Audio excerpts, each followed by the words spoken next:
आपण आता चवळीला फोडणी देणार आहोत. आता आपली ही जिरं मोहरी तडतडली तर आपण त्याच्यामध्ये टाकणार आहे मसाल्याचं वाटण.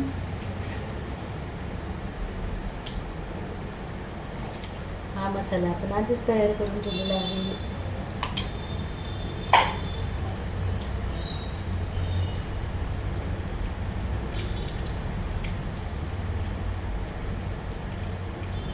आणि मग जिरं मोहरी तडतडली का आपण त्याच्यामध्ये टाकणार आहे कांदा.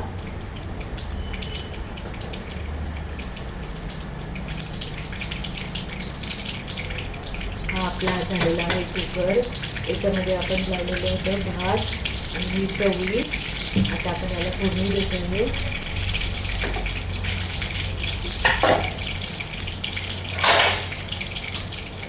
तसंच आपल्याला एक काळजी घ्यायची आहे की फोडणी देताना आपल्याला झाकण ठेवायचं आहे, कारण ही वाफ वर जाते तेलाची तर आपली खिडकी आपलं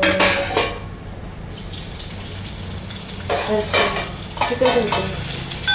फोडणीपुरते जर आपण झाकण ठेवलं तर ते पण वाजतं. आणि आता कांदा चांगला परतला आपल्याला याच्यामध्ये टाकायचं आहे वाटलेला मसाला, मिरची, हळद आणि तिखट.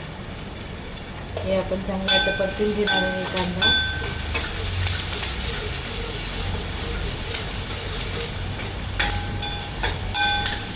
कांदा चांगला परतला लाल झाला मग आपण टाकणार आहे त्याच्यामध्ये चवळी.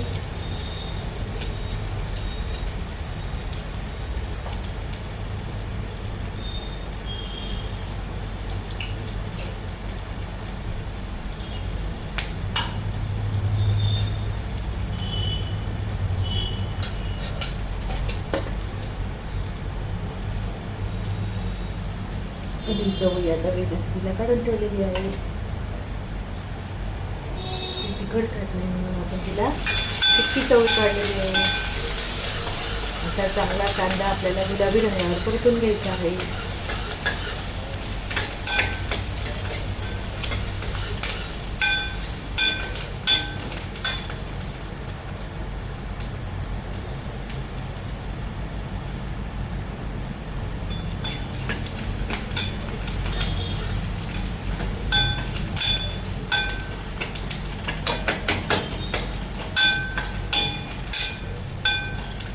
कांदा जर चांगला परतवला आपण गुलाबी रंगावर तर तो कचकच लागत नाही,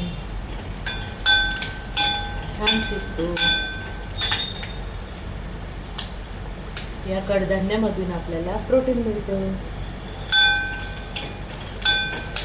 म्हणून आपल्या जेवणामध्ये डाळीचं खूप महत्त्व आहे. आपण जशा डाळी खातो तसे आपल्याला आपल्या शरीरामध्ये पालेभाज्या पण महत्त्वाच्या आहेत. पालेभाज्यांमधून आपल्याला आयरन मिळतं. आता हा मसाला आपण आधी चांगला परतून घेतलेला आहे, वाटण केलेला.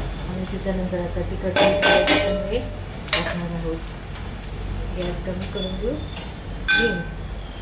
चांगलं हे झालं तर आपण हे टाकणार आहे याच्यामध्ये चवळी.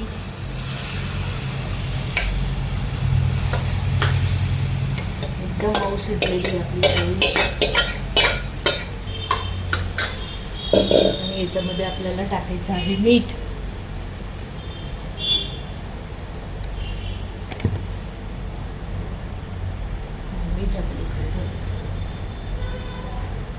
आणि मीठ टाकलं का आपल्या आवडीनुसार आपल्याला टाकायचं आहे पाणी. आपण शिजताना 1 चमचा मीठ टाकलं होतं.